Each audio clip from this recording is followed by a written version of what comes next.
This is CGTN, China Global Television Network.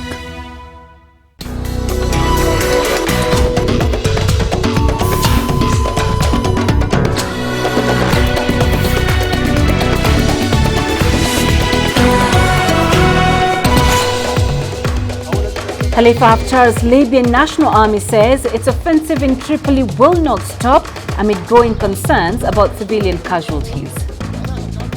We update you on mediation efforts in Sudan as demonstrators continue to push for a civilian authority.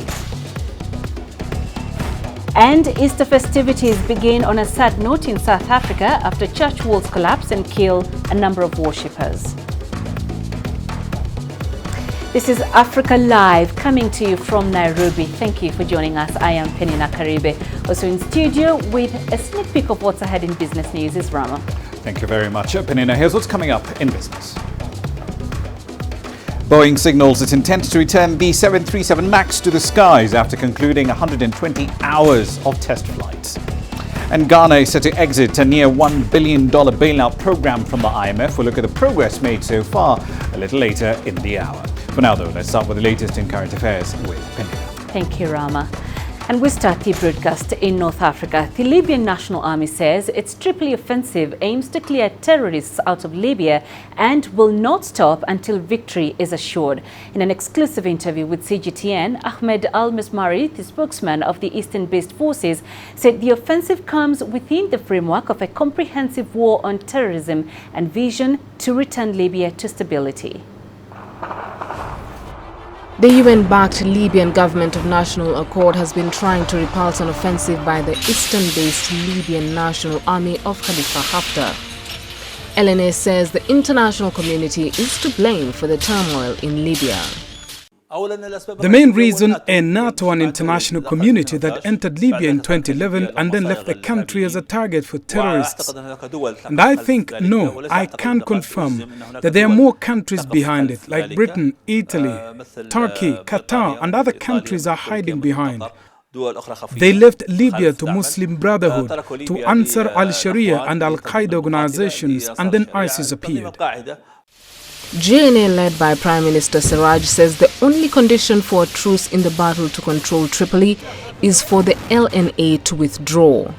LNA insists it will not stop the offensive. We know that the battle is very large, and we also know that the battle is very decisive, and therefore we take all the measures to accomplish this task successfully. We've also taken all measures through which we protected lives and civilians as well as public and private property. He said that terrorist groups must be eliminated before rebuilding Libya. This battle comes within the framework of the comprehensive war on terrorism.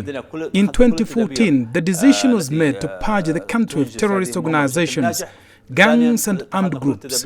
Government of National Accord is now a completely paralyzed government whose decisions are now invalid. The World Health Organization says at least 213 people have been killed and 1,000 others wounded in 2 weeks of fighting near the Libyan capital. Libya has been struggling to make a democratic transition amid insecurity and chaos ever since the fall of former long-time leader Muammar Gaddafi in 2011. Beryl Oro, CGTN.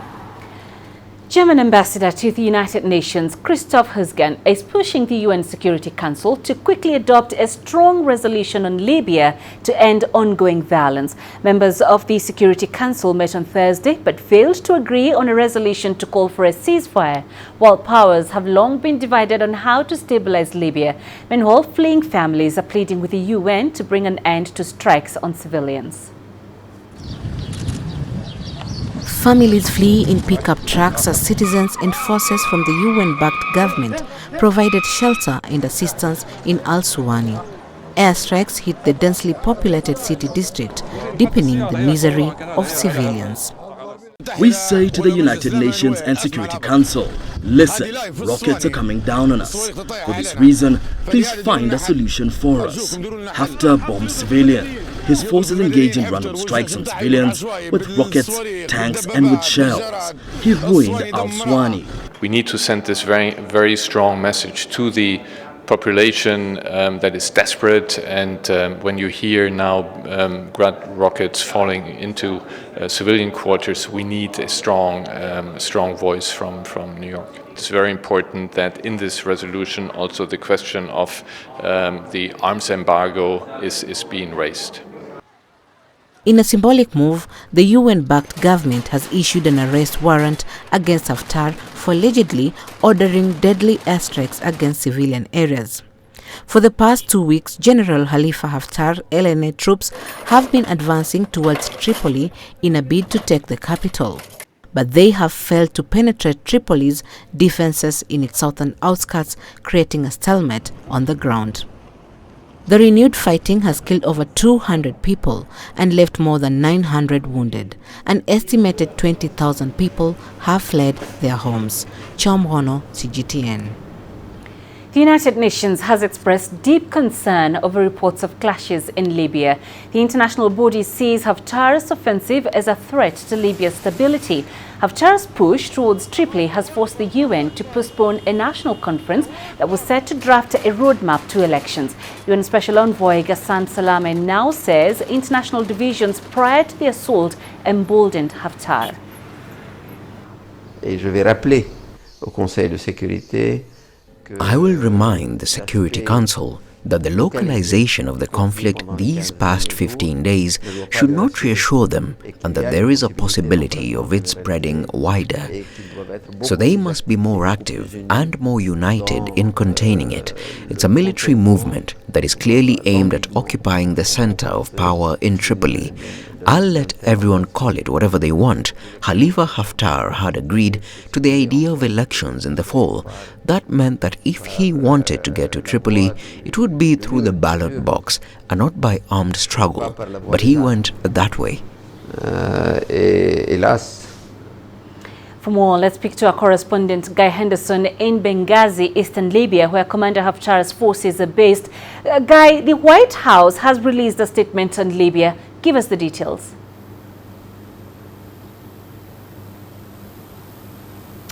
Yeah, a White House statement saying that Donald Trump, US President Donald Trump, had spoken on the phone with General Khalifa Haftar 4 days ago. Pretty significant this, only a short statement, and I'll just read it from my notebook here, or extracts from it. It says they discussed the ongoing counter-terrorism efforts and need to achieve peace and stability in Libya. That very significant, because some people have framed Haftar's offensive into Tripoli as a power grab, plain and simple. That language coming out in that White House statement, I think very strongly suggests that the US position is to give that offensive a counter-terrorism frame, and potentially gives it more legitimacy than some of Haftar's critics have been giving it.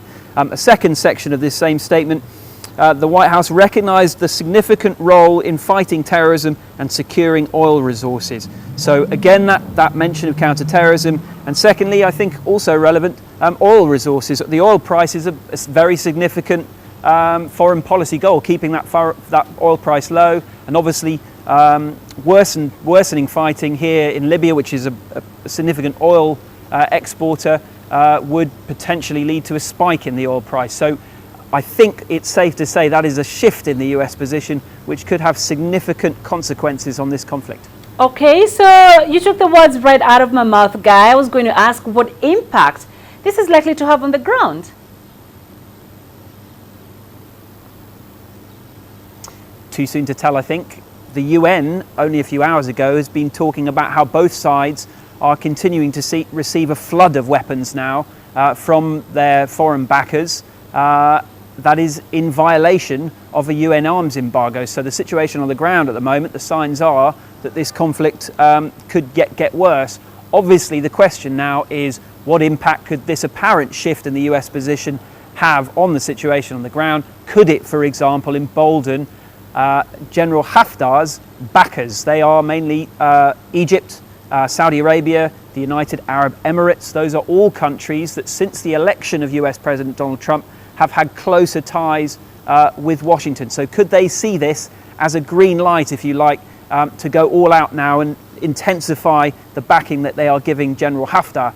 The question after that, of course, is what impact would that have? Would that speed up and bring about a swift victory for Haftar, or would it lead to an even more vicious fight? And Guy, what are Haftar's ultimate intentions? Yeah, I mean, critics had wondered whether Haftar's real intention here pointed to, evidence of the increased influence of the military forces in eastern Libya, pointing to the kind of backers that Haftar has as well, not democratic countries. When you look at Egypt, you look at Saudi Arabia, you look at the UAE, whether Haftar's real intentions were, as I mentioned earlier, a power grab, whether really he had any interest in any kind of transition to democracy. But another interesting point to pick up in this White House statement, the other thing they discussed, according to this statement, was a transition to a stable democratic political system. So some pressure presumably being applied by the White House for Haftar to address that issue in some form. Also interesting, I think, no mention of the UN process in that statement, which is basically the process that has been underpinning certainly the Western approach to date. Will this statement carry weight with those Gulf allies? The White House statement calling for a democratic process anyway, or is this essentially Donald Trump outsourcing his policy for Libya to Haftar's Gulf backers? All right, Guy Henderson live in Benghazi. Thank you. In Sudan, leaders of the ongoing protests are planning to unveil what they say will be a civilian body, which they say could take over from the country's ruling military council. This comes just a week after President Omar al-Bashir was ousted following mass protests. Bashir is said to have been moved to a high-security prison in the capital from the presidential residence. Demonstrators have vowed to push on until their demands for a civilian authority are met. So far, the military council has indicated its willingness to meet some of their demands, especially on fighting corruption. However, it insists that power will be handed over to a civilian government after 2 years. Meanwhile, South Sudan's President Salva Kiir has offered to mediate a transition in Sudan. The government there says stability in Khartoum would help push forward implementation of South Sudan's own peace deal. CGTN's Patrick Oyet reports from Juba. South Sudan's government says peace in Sudan is beneficial to both Juba and Khartoum.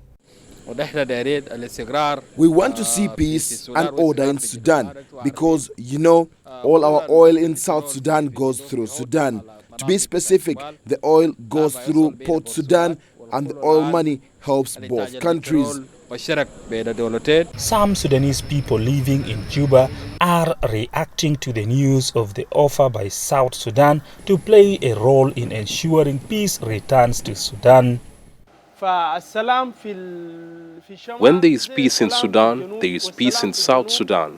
I support the idea that President Salva Kiir wants to help bring stability in Sudan. We are one people.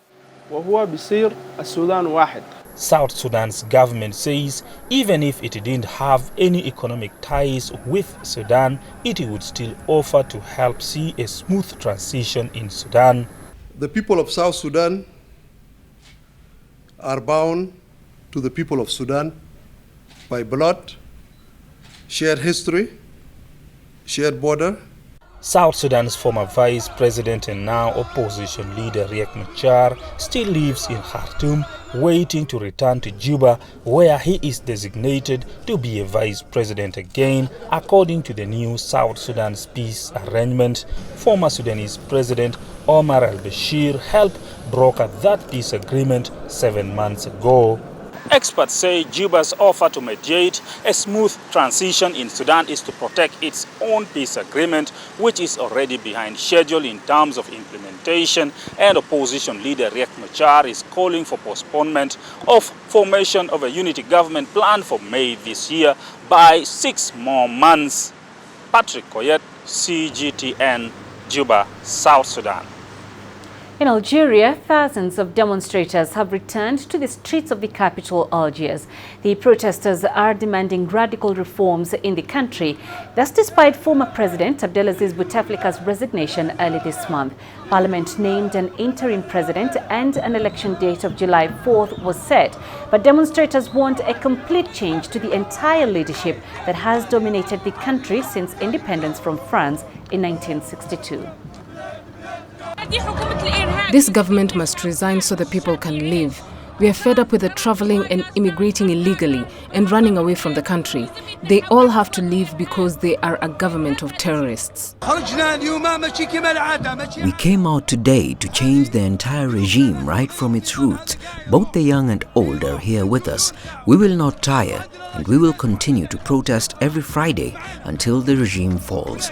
They all must leave. We are determined. You're watching Africa Live. Time for us to take a quick break. Here's what's still ahead. Easter festivities begin on a sad note in South Africa after church walls collapse and kill a number of worshippers.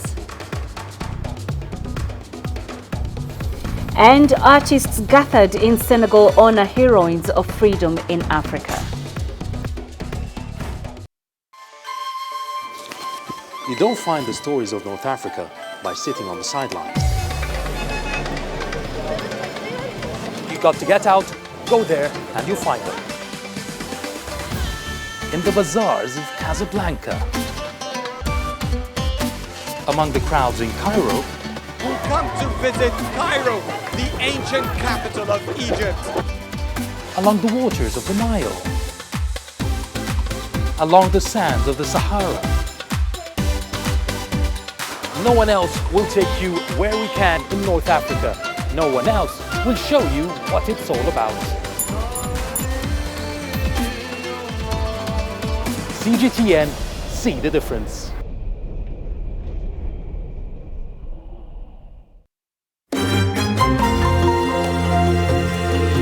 Africa Live. Find your voice.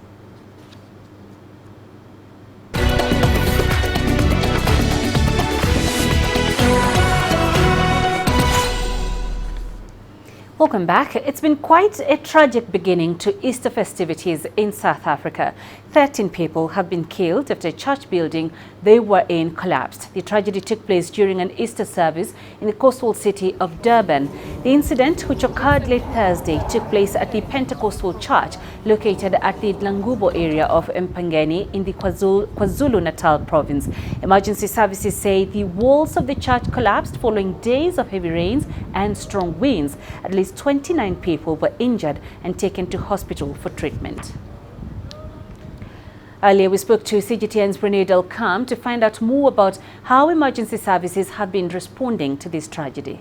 The latest that we know is that emergency services people are still on the ground looking for possible survivors. As you said earlier, 13 people confirmed dead. We know at this stage that 12 of those people, believed to be 12 women congregants of the Pentecostal church in Empangeni in the northern part of the KwaZulu-Natal province. Sadly as well, another person killed was a young male, a little boy of just 10 or 11 years old.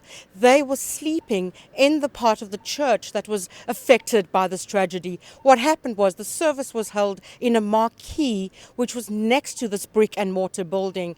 After the service, which ended just before 10 o'clock, people moved to this brick and mortar building, and this is where tragedy struck. People were fast asleep, many of them women and children, when heavy rains is believed to have caused a big part of the wall and part of the roof to cave in. People are pointing a finger at the weather at this stage, very much the heavy rains that have lashed this area in the past day or two. Also, we know that there are very notorious buildings in this country that have fallen.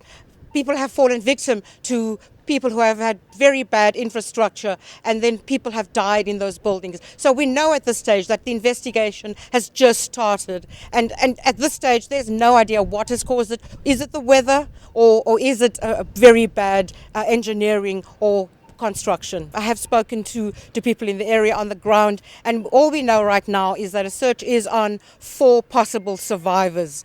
We know that besides the bodies that were recovered, some people have been discharged from hospital after being treated, while others remain in a very serious condition. Of course, the numbers at this time keep changing depending on who you talk to. Some say that 6 people have been injured. Others will tell you up to 20 or 29. So at this stage, we don't really know about that. Emergency services still at the ground on the ground at this stage.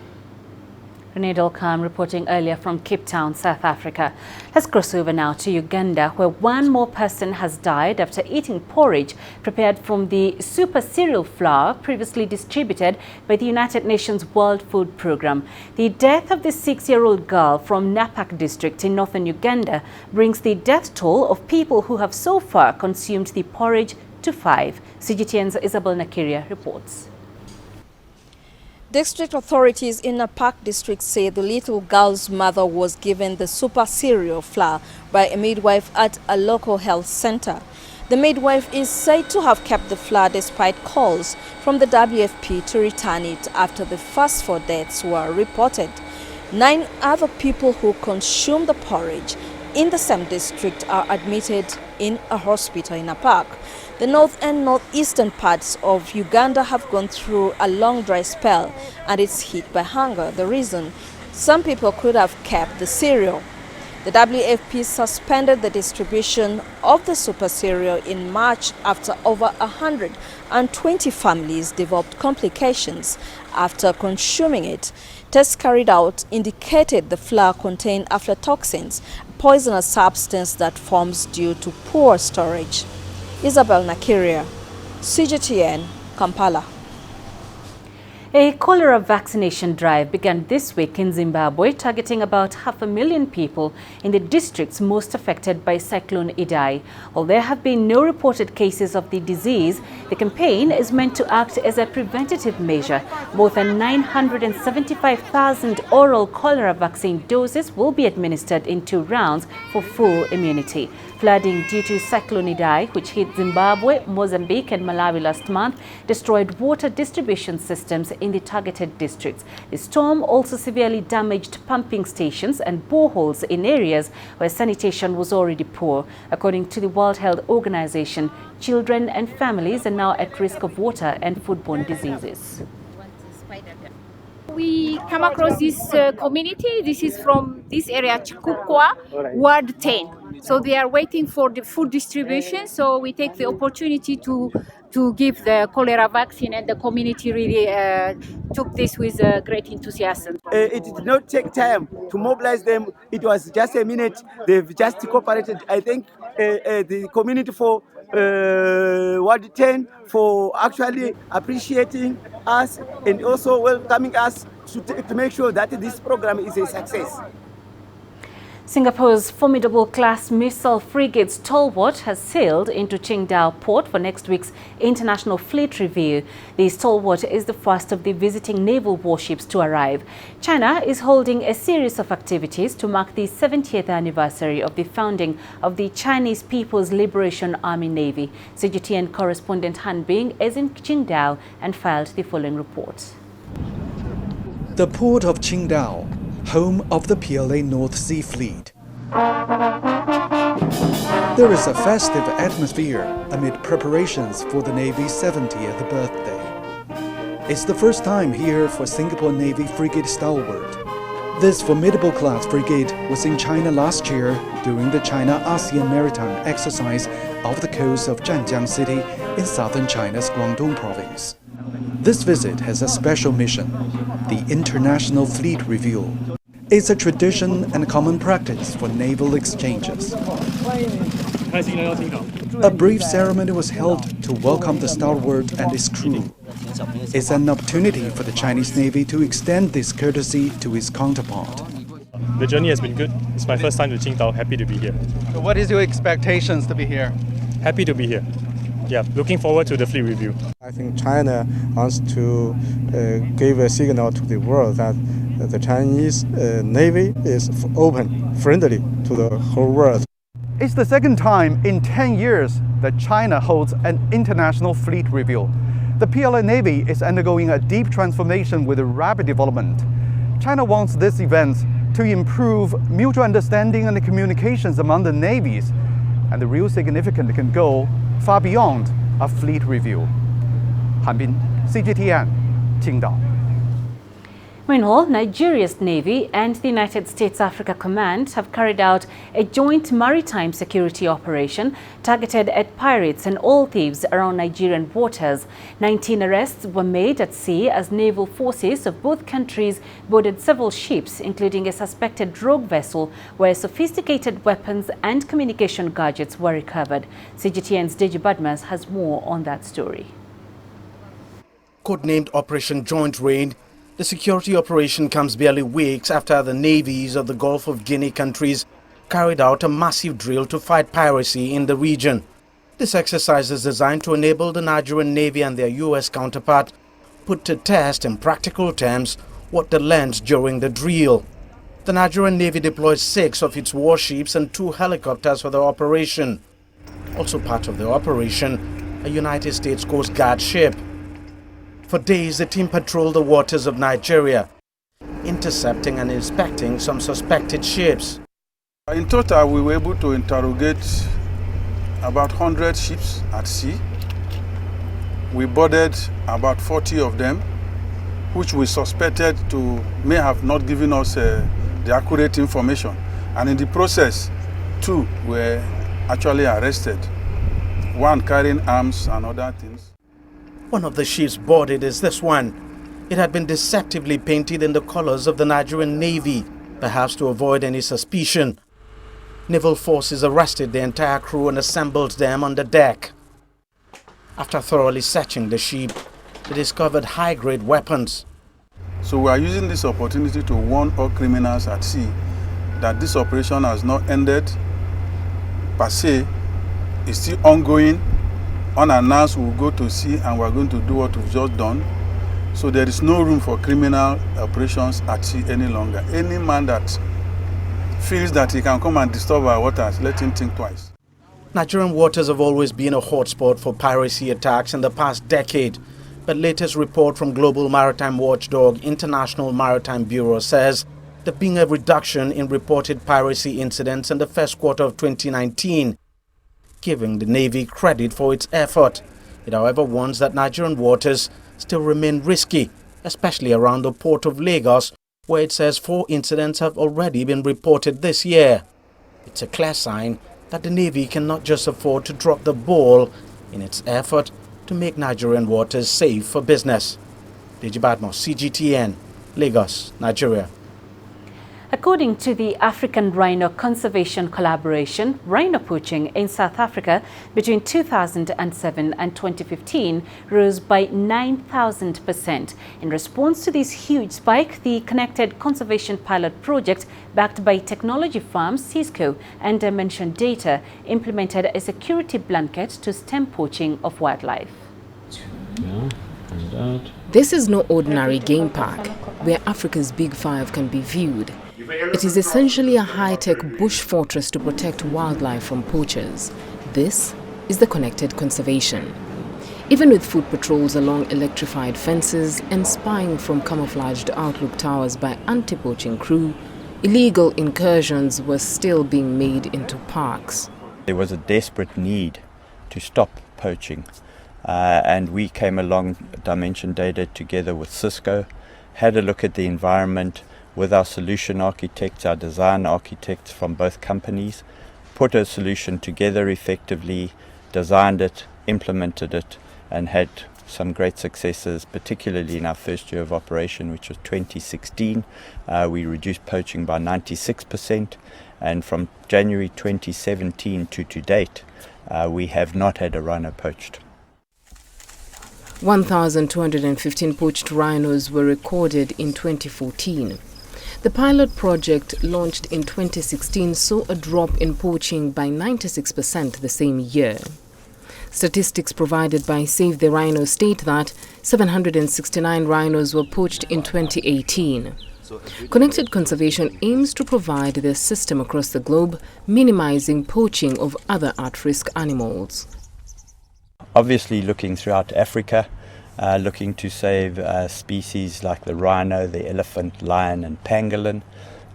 We've got 2 requests out of India to do 2 tiger sanctuaries, looking at Asia to protect the tigers as well, Having a look at the ocean, we've had a call out of Bay, New Zealand, to protect sea rays, whales and sharks.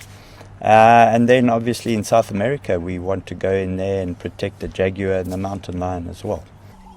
Ranger response times have dropped from 30 to 7 minutes, and this can be largely attributed to the wide range of visibility the rangers now have access to, as well as the network of solar-powered radio masts. It gives us now the visibility on areas where we previously did not have visibility, and you can hide your tracks when crossing a road, but you cannot hide in front of a camera. So that gives us that opportunity to make sure that we see the people, and then we can react by means of human intervention.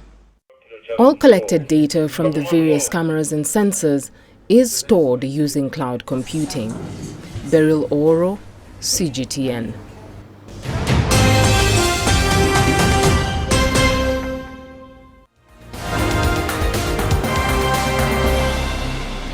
Let's recap our top stories this hour. The Libyan National Army says its Tripoli offensive aims to clear terrorists out of Libya, and it will not stop until victory is assured. In an exclusive interview with CGTN, Ahmed Al-Mizmari, the spokesman of the Eastern-based forces, said the offensive comes within the framework of a comprehensive war on terrorism and vision to return Libya to stability. In Sudan, leaders of the ongoing protests are planning to unveil what they say will be a civilian body, which they say could take over from the country's ruling military council.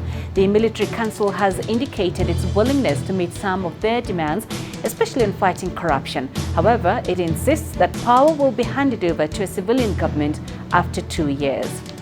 In Algeria, thousands of demonstrators have returned to the streets of the capital, Algiers.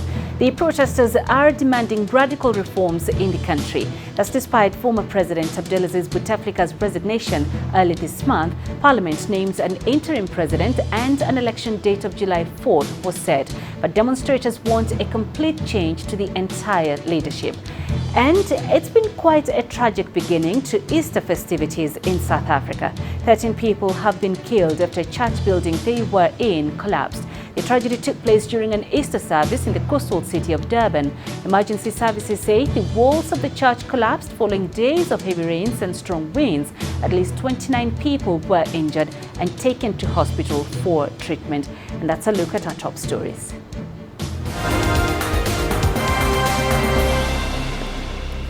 And time now for the day's business news with Rama. Thank you very much, Peninah. Here's what's coming up in business. Boeing signals its intent to get the 737 MAX back in the skies after wrapping up 120 hours of test flights. And as Ghana is about to exit a $1 billion IMF bailout program, we'll look back at the progress it's made so far. Africa is the nexus of enterprise, and global business will tell you why it matters. From the mega investment projects to multi-billion-dollar mergers and acquisitions. Africa today collects, just in terms of revenues from taxes alone, $545 billion a year. If you take 10% of that and you devote it to the energy sector, problem solved. All this on Global Business, weekdays at this time on CGTN. Africa Live. Find your voice.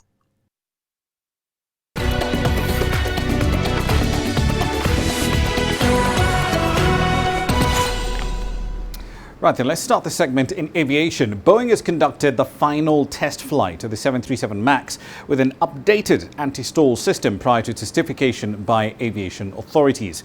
The company CEO says test pilots have wrapped up 120 flights with a software update for the Maneuvering Characteristics Augmentation System, or MCAS, as you probably know it as.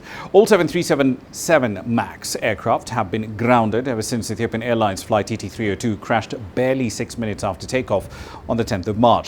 A preliminary report indicated that the pilots wrestled with the MCAS system, which was repeatedly pushing the plane into a dive due to faulty sensor data.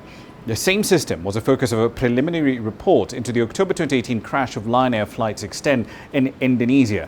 That killed 189 people when it plunged into the Java Sea. Now on to West Africa. Ghana's economy is expected to grow quite rapidly this year, according to the most recent forecast from the International Monetary Fund. The country is also set to exit a $918 million IMF program agreed to back in 2015, which was designed at the time to help the West African producer of oil, gold and cocoa to boost growth, jobs and economic stability. The fund forecasts that GDP's growth in Ghana will be about 9% this year. CGTN's Nabil Ahmed Rufai now reports the government over there says it's working on measures to ensure that fiscal discipline is maintained and improved. The IMF and the World Bank say Ghana is one of the fastest growing economies in the world. The government says it's looking to consolidate recent gains. It's setting up a special body to monitor efforts to keep the deficit down. We passed the Fiscal Responsibility Act, which essentially codified into law a cap on the fiscal deficit not to exceed 5% of GDP to ensure a positive primary balance at all times. Ghana will no longer be required to follow the IMF bailout conditions, but some economists say the country should stick to those parameters, including maintaining a cap on public sector employment. We should be disciplined with our expenses, increase our revenue margins. Inflation is now, it is very high, in my opinion. We should be striving as a nation for bringing inflation to between 1 to 5. The Ghanaian government has also plowed $800 million into stabilizing the country's currency, the cedi. Our currency is not out of the woods yet, even though our monetary policy rate is coming down. Our inflation rate is coming down. If anything happens outside of the Ghanaian market and the dollar pricing improves, you will notice that we will still be struggling with supporting our exchange rate. Meanwhile, the government has raised an additional $3 billion from a bond issue that it hopes will allow it to further bolster investor confidence and continue the economic growth established under the IMF regime. Nabil Ahmed Rufai, CGTN, Accra, Ghana. Over Nigeria, President Muhammadu Buhari has assented to a law that nearly doubles the national minimum wage from $50 a month up to $98 a month. Now, the cost of living has been a key problem in the West African oil producer, where most people live on less than $2 a day. Last year, unions went on strike calling for a rise in the minimum wage. Headline inflation was 11.25% in March, well outside the target range of the Central Bank of Nigeria. The government has previously argued that the state was struggling to actually pay existing salaries within the existing bands. Now, before holding the first properly democratic elections in its history in 1994, apartheid has made South Africa a pariah state around the world. The country was hardly on the map as a sought-after tourist destination, but 25 years later, much has changed. As CGTN's Renee Delcam now reports. During the apartheid years, overseas arrivals in South Africa were largely made up of people visiting family members in the country. But there's been steady growth in the sector over the past 25 years. Since 1994, we've seen quite astronomical growth in tourism arrivals in South Africa, both from the African continent and from overseas markets. What we've seen in the last few years is very impressive growth from both North America and South America, and of course India and China surfacing as potentially enormous source markets for South African tourism. About 10 million international tourists visit South African shores every year. The government has set itself a target of doubling this figure by the year 2030, but admits it's already falling short of its target. The South African tourism sector has been adversely affected by negative factors such as stringent visa requirements, which were introduced in 2015 and has since been relaxed. A notoriously high crime rate and devastating drought conditions in the tourist mecca of Cape Town in 2018. People were worried that Cape Town might run out of water. It wasn't going to happen, but of course many people changed their travel plans, and the consequence was that we had negative growth in international tourist arrivals in Cape Town. Similarly, perceptions of crime by any global standards for tourists and the kinds of things they do, South Africa is a safe place. Nonetheless, perceptions matter, and they have dampened tourist arrivals in our country. South African tourism employs over 600,000 people, with a value chain of around 1.5 million people. and the government has identified it as a sector with huge potential. Our forecast ahead is a very positive forecast, but right now, if we have to be honest, we're a bit flat right now. We're not where we thought we would have been a couple of years ago, but at the same time, we're aware of the factors, addressing the factors, and therefore we anticipate really good future growth. And it's hoped that this growth will translate into more much-needed jobs in South Africa. We just simply have a very beautiful, exquisitely beautiful country with a diversity of offerings. So from day one, I knew that this is something that can be sold. Renadel Calm, CGTN, Cape Town, South Africa. Africa's luxury fashion market is still pretty tiny compared to the rest of the world, but nonetheless, the addressable market is growing. The International Fashion Fraternity recently turned its focus to the continent to the first Condé Nast luxury conference held in South Africa. CGTN's Julie Shire was there. Cape Town is considered one of the most beautiful cities in the world with its mesmerizing ocean views and exotic landscape. It provided a perfect fit for the continent's first luxury conference to discuss the future of the African fashion industry. Luxury in Africa and around the world is completely changing. It's not what it was. It's not just for a few people. It's much more something that you can buy, even if it's a small object, and then later on you gravitate to something else. But it's not necessarily the luxury of the cost of it. I consider the greatest luxury of all is something that's made and touched by human hands.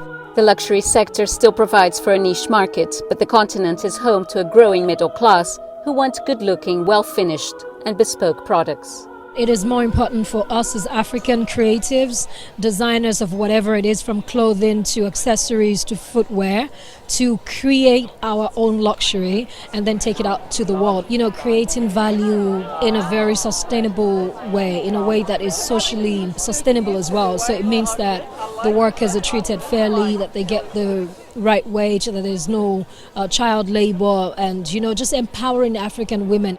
The conference looked at ways to grow a new generation of tech-savvy designers and help them build sustainable brands. The internet has made it possible for individuals to start businesses and thrive. No longer do you need to have big overheads with expensive rentals. You can produce and sell from a very small setting where they incorporate their own individual aesthetics into the garments. So, and that then takes these to a higher price point. So I think that the stuff that's produced by local designers is becoming more luxurious. The people we've been exposed to at this conference, whether it's speakers or just delegates coming in for the conference, has been invaluable, you know, because a lot of these people are in very high echelons and you never get to see them in person. African designers are holding their own in the glamorous world of luxury, and they're attracting international clients through their vibrant and unique designs. Julie Shire, CGTN, Cape Town, South Africa.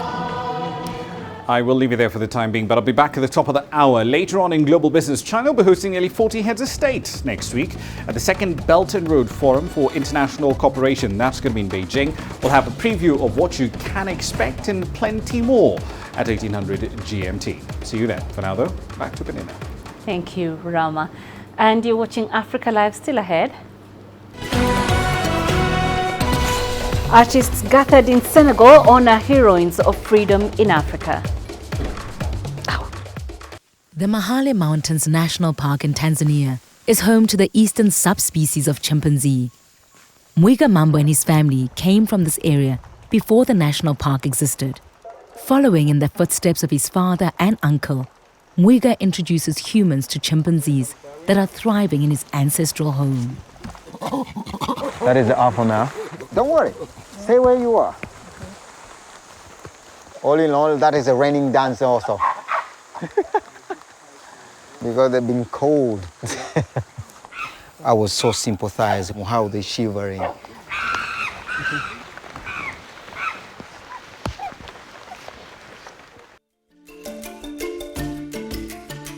Africa Live. Find your voice.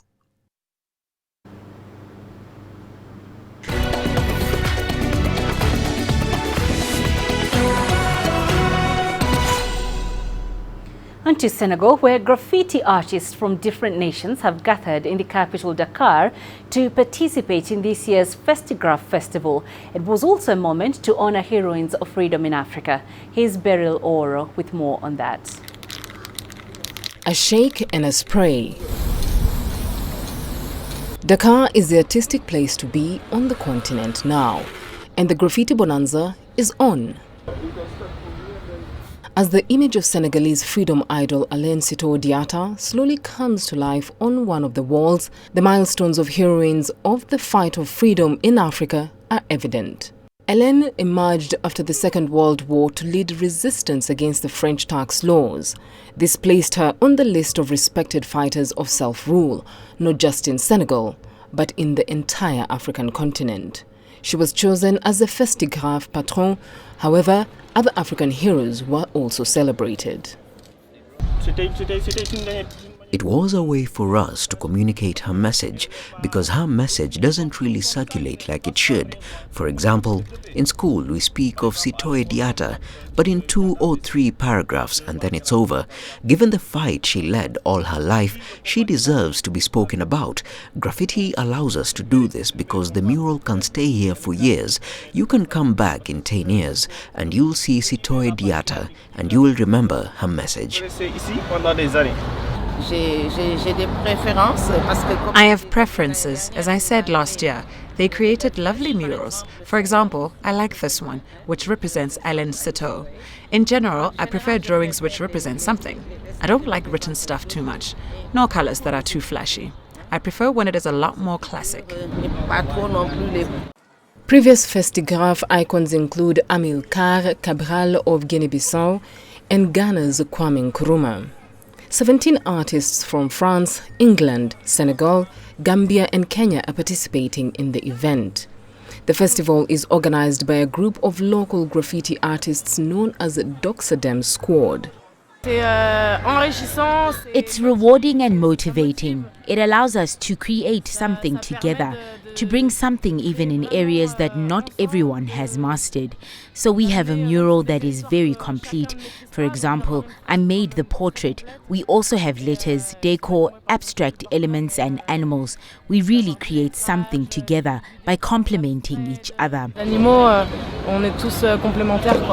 But yes, it's great. I mean, the paint dry is really quick because of the sun, which is good, and the energy from just the environment is enough to inspire you to just want to do good. You know, you feel good in this country. You want to project that from the depths within into what you're painting.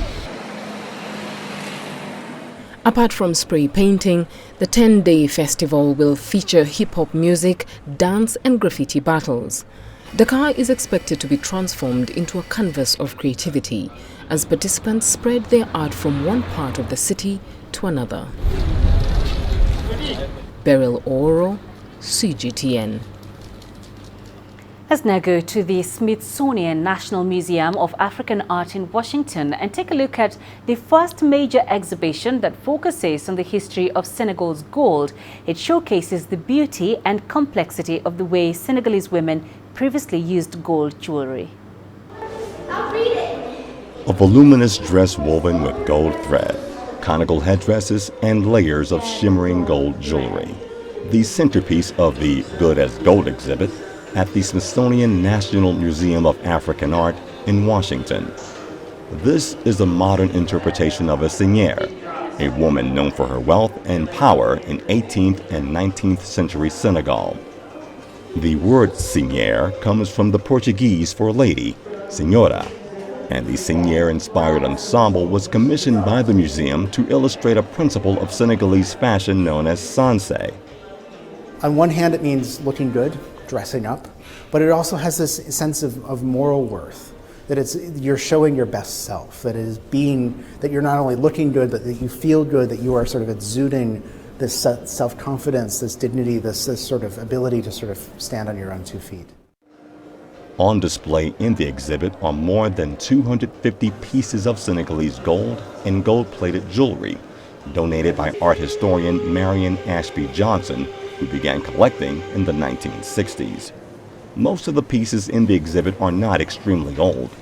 Senegalese jewelry made before the middle of the 20th century is rare because women often opt to have jewelry melted down and redesigned to keep up with current fashion.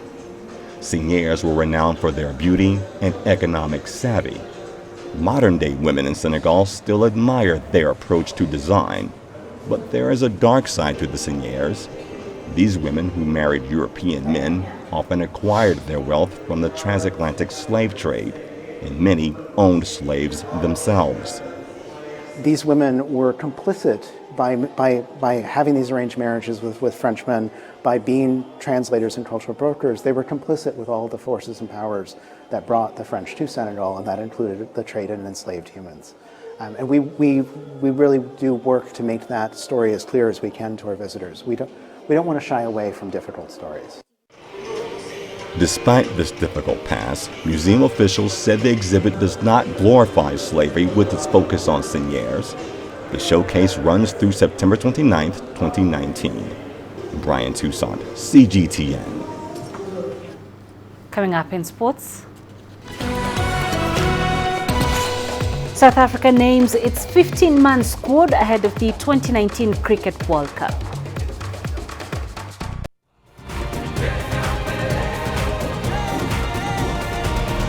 Africa Live. Find your voice.